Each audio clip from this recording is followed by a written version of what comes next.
Dawn Louise had an NG feeding tube till she was 8 months old, so this was a big part of her life when she was in her first year. NG stands for nasogastric. So an NG feeding tube is a tube that goes the nose, down the back of the throat and into the stomach.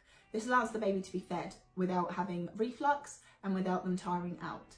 The biggest reason that Dawn Louise had to have a feeding tube is because HLHS babies and children have a much lower energy level.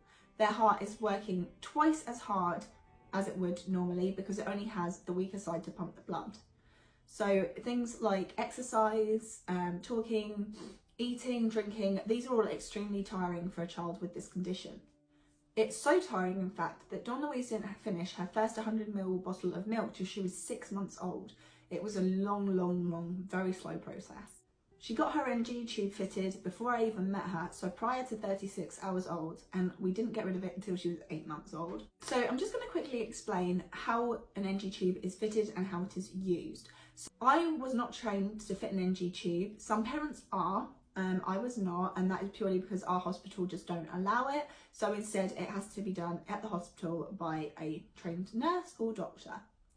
We spent the first 6 months of life in hospital, so it was pretty easy getting a new one fitted. But when we came home at 6 months, she did pull it out a lot. And anytime that she pulled it out, we had to go back to hospital, sometimes even at 3 o'clock in the morning, depending on when her next feed was due. So to fit an NG tube, it is fairly simple when you know what you're doing. It's literally just putting a tube down the back of the throat and into the stomach. There's a wire that they use to make it stay stiff whilst they do it, but it can be done within a matter of minutes. It's not a really hard procedure to do. Unlike a G tube, which stands for gastric tube, which would be fitted surgically into the stomach. Thankfully, Dawn Louise didn't need this, but a lot of HLHS babies do end up with one. Once the NG tube is fitted, I'm going to talk you through how a parent would then go to feed their child this way.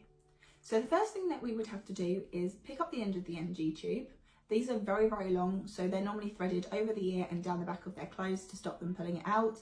But unfortunately, with tricky little baby fingers, they can easily pop it out their nose just as easily.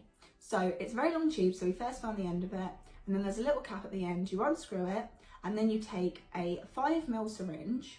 This is not a needle syringe, just a normal plastic one, and you would screw it onto the end of the cap, and then you would very slowly pull back the syringe.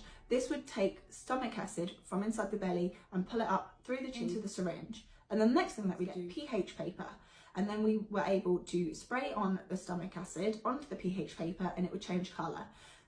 There was a chart that allowed us to know what colour was good. The problem is, NG tubes can even end up in the lungs. So if you do not test it on pH paper, you could end up drowning your baby. It's an extremely scary thing to think about. So all parents that end up doing